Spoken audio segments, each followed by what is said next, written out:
এবাৰ হা বুলি কৈছা তুমি। মোৰ সদায় এখত চলা বাইকখন তোমাৰ লোহাৰ গেটেৰে বিছত পাৰ হৈ যাব। এবাৰ হা কৈছা তুমি।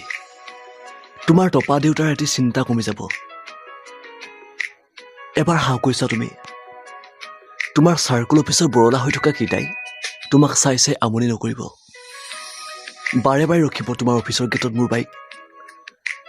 মোৰ বাহুত হাত থৈ তুমি অহা যোৱা কৰিবা। এনেকৈ আৰম্ভ হ'ব প্ৰতিটো দিন। চহৰৰ ফুটপাথৰ পকৰা কেঁচা জলকীয়াবোৰ আঁতৰাই আঁতৰাই খাবা। নিদিও পৰিবলৈ মোৰ দুটি ওঠ। এবাৰ হা ক'লে মই মুক্ত মোৰ জীৱন যৌৱন। এটিকলীয়া মালৈ বাট চাই ৰ'ব।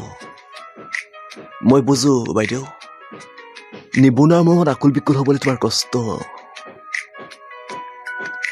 তোমাৰ বডিগাৰ্ড হ'বলৈ দিয়া মাত্ৰ এটা জীৱন। মই গোটেই ৩৬৫ পূৰণ যিমান বছৰ থাকোঁ সেই সকলোখিনি হাঁহি ফূৰ্তিৰে পাৰ কৰাই দিম। তুমি হা ক'লে তোমাৰ শুকান শুকান মৰমবোৰক প্ৰতিদিনে মোৰ উঠে পানী ছটিয়াই দিম। ভয় নকৰিব বাইদেউ, আপুনি অফিচলৈ পিন্ধি অহা মেখেলা চাদৰযোৰ শপত। আপোনাক সুৰক্ষা দিম, সন্মান দিম, আৰু মোৰ আটাইখিনি সন্মান আপোনাৰ চৰণত দিম। এবাৰ হা কৈ দিয়ক আপুনি।